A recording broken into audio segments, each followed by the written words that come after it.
الحمد لله رب العالمين.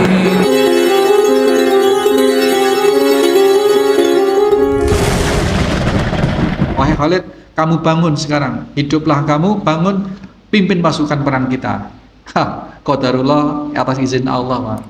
Ini dalam salah satu bahkan satu-satunya dalam sirah nabawiyah Rasul sallallahu alaihi wasallam menghidupkan orang mati, ya ini dalam peperangan Hunain ini.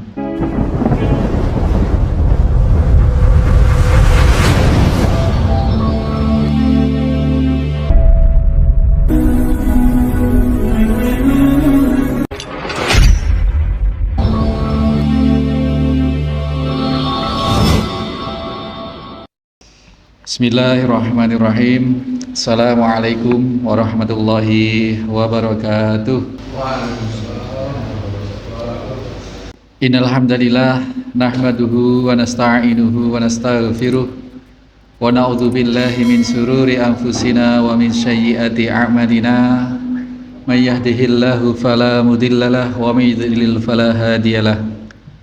Asyhadu an la ilaha illallah wahdahu la syarikalah. Asyhadu anna Muhammadan abduhu wa rasuluhu la nabiyya ba'dah. Allahumma salli wa sallim wa barik ala Muhammadin wa ala alihi wa sahbihi wa mawalah. Qala Allah Ta'ala, ya ayyuhalladzina amanu taqullaha haqqa tuqatih wa la tamutunna illa wa antum muslimun. Qala Allah Ta'ala, ya ayyuhan nasu taqu rabbakumul ladzi khalaqakum min nafsin wahidah wa khalaqa minha zawjaha wa bassa minhuma rijalan katsiran wa nisaa'a wattaqullaha alladzi tasaaluna bihi wal arham innallaha kana 'alaikum raqiba. Ya ayyuhalladzina amanu taqullaha wa qulu qawlan sadida yuslih lakum a'malakum wa yaghfir lakum dzunubakum wa may yuti'illaha wa rasulahu faqad faza fawzan 'adzim. Bapak-bapak, ibu-ibu, hadirin hadirat jamaah Masjid Al-Muslimun Curah Jeru Panji Situbondo rahimani wa rahimakumullah, juga segenap mustami dimanapun berada saat ini rahimani wa rahimakumullah. Kita masih di babus sabar, di bab sabar. Mengingat kesabaran itu membutuhkan daya yang besar, membutuhkan energi spiritual yang besar, sehingga tampaknya Al-Imam An-Nawawi juga merasa perlu mencantumkan hadis-hadis tentang yang terkait dengan pelajaran kesabaran ini sedemikian banyak dan beragam. Malam hari ini insyaallah kita akan disuguhi satu adegan di mana Rasulullah Shallallahu Alaihi Wasallam mencontohkan perbuatan sabar itu, karena sabar ini sangat kita butuhkan, baik di saat kita memulai perjalanan spiritual, perjalanan mulai belajar dengan menginventarisir atau mengumpulkan pengetahuan, ini sudah membutuhkan kesabaran.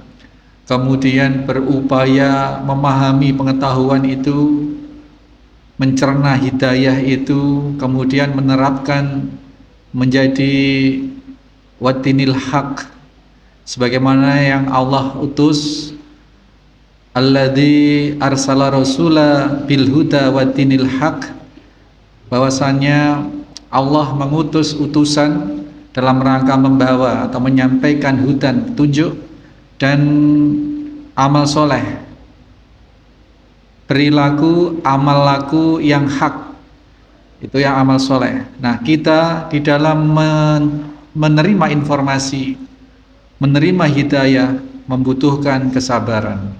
Di dalam kita mencerna informasi atau hidayah itu, dalam perjalanan hidup kita juga butuh kesabaran.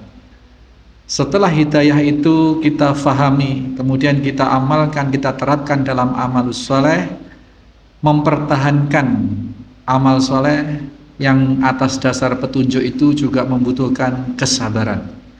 Jadi kesabaran ini berlaku dari sejak awal perjalanan, di tengah-tengah perjalanan, sepanjang perjalanan, bahkan sampai kelak kita di akhir perjalanan, di mana ini sangat tidak mudah. Kita mengakhiri hidup kita menjalani akhir hidup kita ya, dengan tuntutan kesabaran yang memadai, sehingga kita tetap bisa berpegang teguh di jalan Allah, bisa terus mempertahankan kalimat la ilaha illallah hingga akhir hayat kita, sehingga semoga kita termasuk orang-orang yang husnul khotimah. Amin Allahumma amin.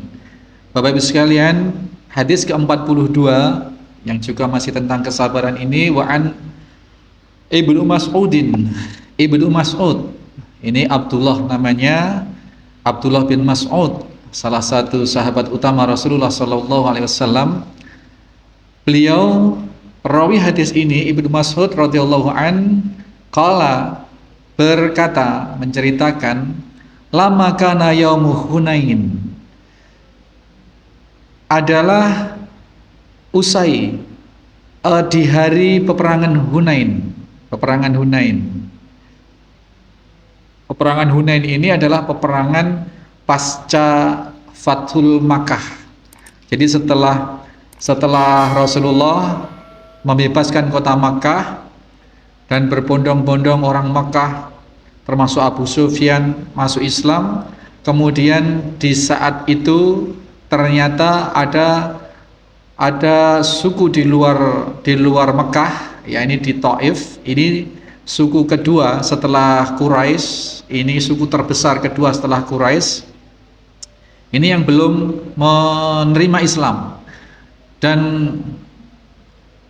orang-orang Taif ini sepasukannya sedang mempersiapkan diri untuk melakukan penyerangan ke kota Makkah, untuk melibas kekuatan kaum muslimin yang telah semakin kuat. Kala itu Rasulullah memasuki kota Makkah dari Madinah 10.000 pasukan, kemudian masuklah orang-orang Makkah itu menjadi pasukan setelah menyatakan diri sebagai muslim, kemudian bergabung menjadi 12.000 pasukan.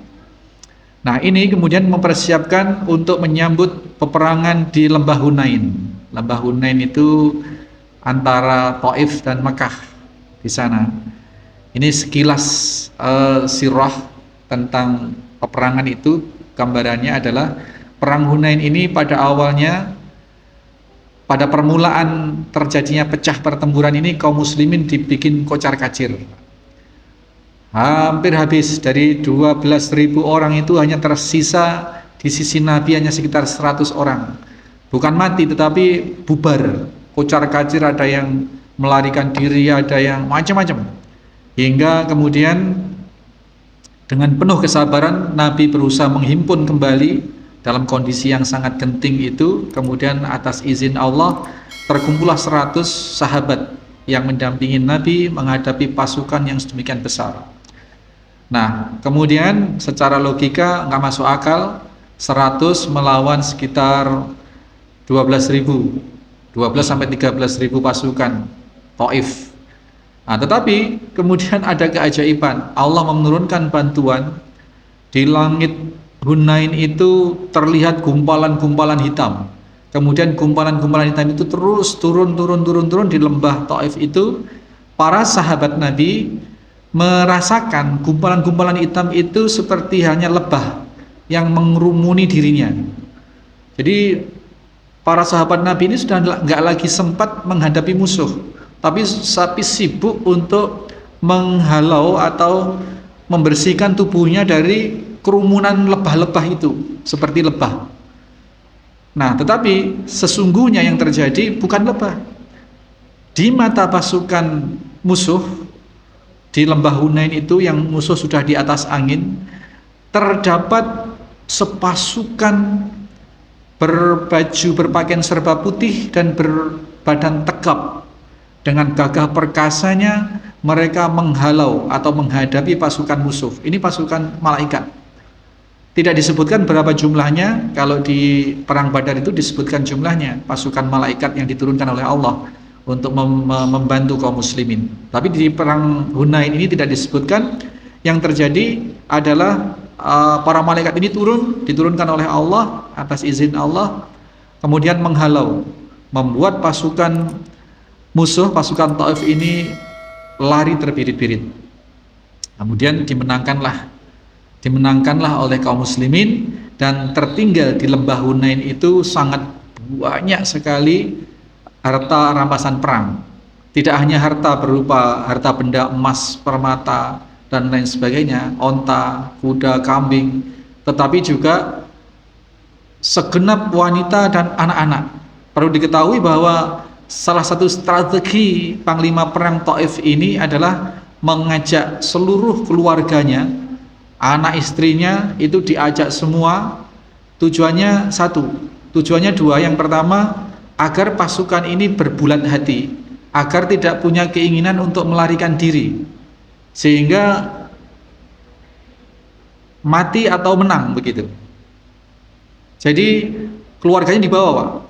Keluarganya dibawa, dinaikkan onta-onta yang sedemikian banyak, naikkan onta-onta di atas punggung onta itu disetting kayak bilik kotak, kayak kotak begitulah. Di situ untuk tempat berlindung atau tempat duduk atau berlindung para wanita dan anak-anak.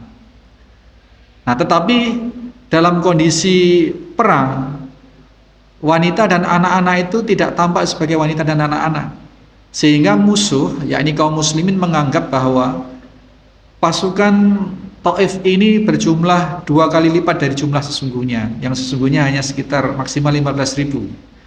Nah, sehingga karena membawa keluarganya yang dimanipulasi seperti pasukan perang juga, sehingga seolah-olah 30 ribuan. Tujuannya yang pertama itu tadi, agar prajurit Taif itu tidak punya pikiran untuk lari atau mundur, karena keluarganya tersandra di situ. Kalau mundur, keluarganya yang hancur. Yang kedua, untuk memberi satu efek psikologis bahwa pasukan mereka sangat banyak. Nah, tapi kemudian dalam perkembangannya, dalam prakteknya, dengan bantuan pasukan malaikat yang diturunkan oleh Allah, mereka pasukan Taif ini kalah telak, melarikan diri, sehingga tertinggallah para wanita, anak-anak, harta benda yang sedemikian banyaknya. Sehingga peperangan Hunain ini, meskipun awalnya pasukan kaum muslimin kocar kacir, sampai diceritakan Khalid bin Walid ini sudah hancur tubuhnya, Pak. Sudah tidak terlihat rupanya. Kemudian setelah kemenangan di tangan kaum muslimin, kemudian dalam sirah itu dinyatakan bahwa Rasul memerintahkan untuk mencari jenazah Khalid bin Walid. Khalid bin Walid ini adalah seorang panglima yang sangat luar biasa, yang ketika masih kafir, perang Uhud ini Khalid bin Walid ini yang menjadi panglima pasukan kaum kafir, yang mengalahkan pasukan kaum muslimin.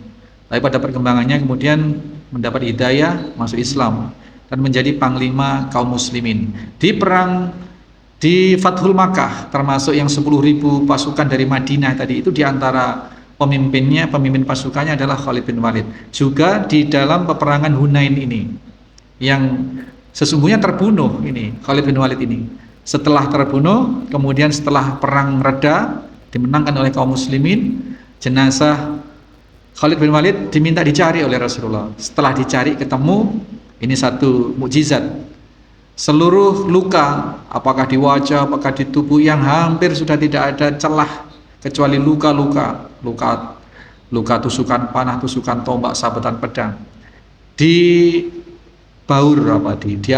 diurap dengan ludahnya Rasulullah SAW. Setiap luka yang diurap atau dioles oleh ludahnya Rasulullah ini sembuh, Pak. Hingga badannya Khalid bin Walid ini atas izin Allah utuh. Kemudian disuruh, bangunlah Khalid bin Walid, wahai Khalid, kamu bangun sekarang, hiduplah kamu, bangun, pimpin pasukan perang kita. Qadarullah, atas izin Allah, Pak. Ini dalam salah satu, bahkan satu-satunya dalam sirah nabawiyah, Rasul sallallahu alaihi wasallam menghidupkan orang mati, ya ini dalam peperangan Hunain ini. Kemudian Khalid bin Walid hidup dan kemudian memimpin pasukan kembali.